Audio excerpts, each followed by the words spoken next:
Hi Chetan గారు.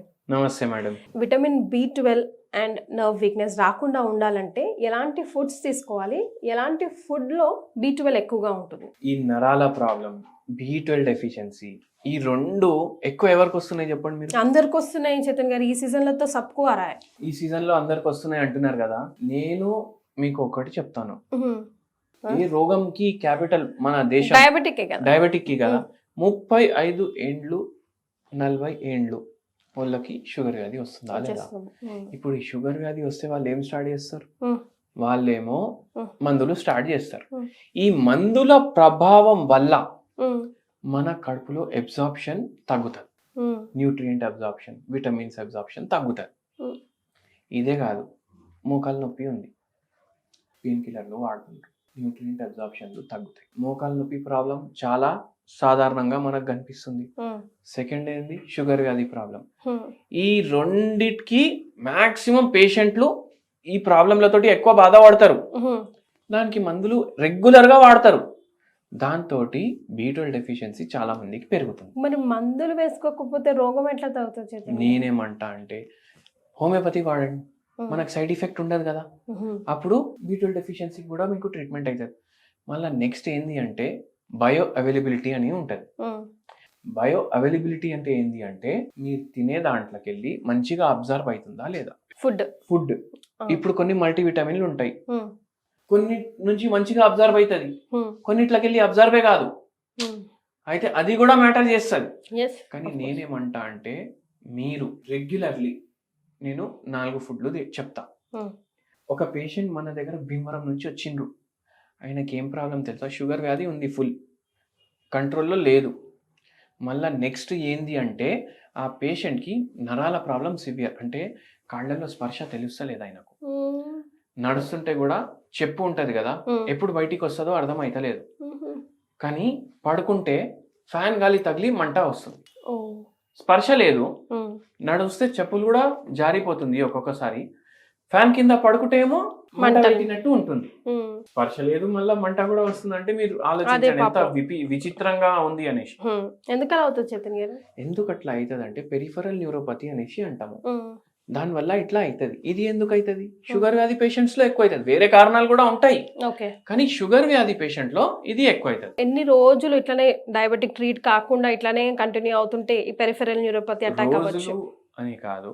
ఒకటి ఏంది అంటే మన డయాబెటీస్ కంట్రోల్లో ఉందా లేదా ఫస్ట్ థింగ్. షుగర్ వ్యాధి ఎట్లాంటి వ్యాధి అంటే మీరు కంట్రోల్ చేసుకోవచ్చు మీ చేతులతో దాన్ని. ఎట్లా? ప్రాపర్ డైట్, ప్రాపర్ మెడిసిన్, మళ్ళా స్ట్రెస్ తీసుకోవద్దు. ఇప్పుడు ఈ పేషెంట్ కి ఫుల్ స్ట్రెస్ ఉంది, మళ్ళీ దాని మీద ఆల్కహాల్ కూడా ఎన్ని రోజులకి అవుతుంది? ఎప్పుడో ఒకసారి అవుతుంది అన్నారు. ఎప్పుడో ఒకసారి అంటే నెలకి ఎన్నిసార్లు అవుతుంది అంటే ఎన్నిసార్లు తీసుకుంటారనా? అయితే వారానికి 3 సార్లు సార్ అనేసి. అంటే అదే ఎప్పుడో ఒకసారి పేషెంట్ కి. అదే కదా, మనం కేస్ టేకింగ్ కూడా తీసుకుంటాం కదా. ఎప్పుడో ఒకసారి అంటే ఇయర్లీ ఒకసారి అంటే ఎప్పుడో ఒకసారి, క్వార్టర్లీ ఒకసారి అంటే ఎప్పుడో ఒకసారి. కానీ వారానికి 3 క్వార్టర్లు అంటే పరేషాని కదా అది. మళ్ళీ అట్లా కూడా కాదంట, నిద్ర లేదు, ఏమైనా టెన్షన్ గుర్తుకొచ్చిందంటే ఇంకా తాగడం అంట. అదొక వ్యసనం లాగా. అయితే అది ఎప్పుడో ఒకసారి కాదు. దీని వల్ల కూడా B12 అబ్జర్వ్ కాదు. దాన్ని కంట్రోల్ చేయడానికి కూడా ఆల్కహాల్ ఎడిక్షన్ ఏదైతే ఉంటది కదా, అది కూడా హోమియోపతి మందులతో తగ్గుతుంది. అయితే మనం ఈ పేషెంట్ కి చెప్పినాం, ఇప్పుడు ఎట్లుంది పరిస్థితి అంటే ఆర్నైతో పార్ అన్నట్టు, ఐదర్ మంచిగా అవ్వాలి లేకపోతే గోవిందా అనేసి చెప్పినాం. మళ్ళా దాని తర్వాత జర కౌన్సిల్ చేసి మందులు ఇచ్చినాము.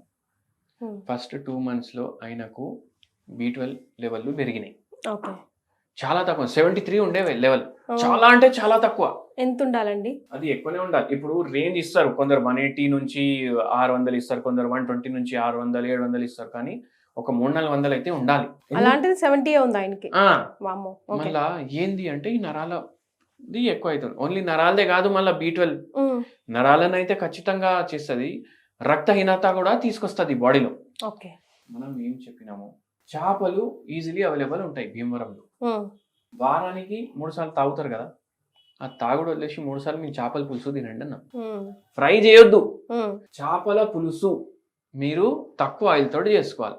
ఇప్పుడు నేను ఫిష్ అని చెప్పంగానే అందరూ అపోలో ఫిష్ అంటారు, ఫిష్ ఫ్రై అంటారు, దాని మీద ఏమేమో బటర్ నెయ్యి ఏమేమో వేసి మసాలాలు వేసి దాన్ని మ్యారినేట్ చేసి అవి ఇవి చేస్తారు. అవన్నీ అవసరం లేదు.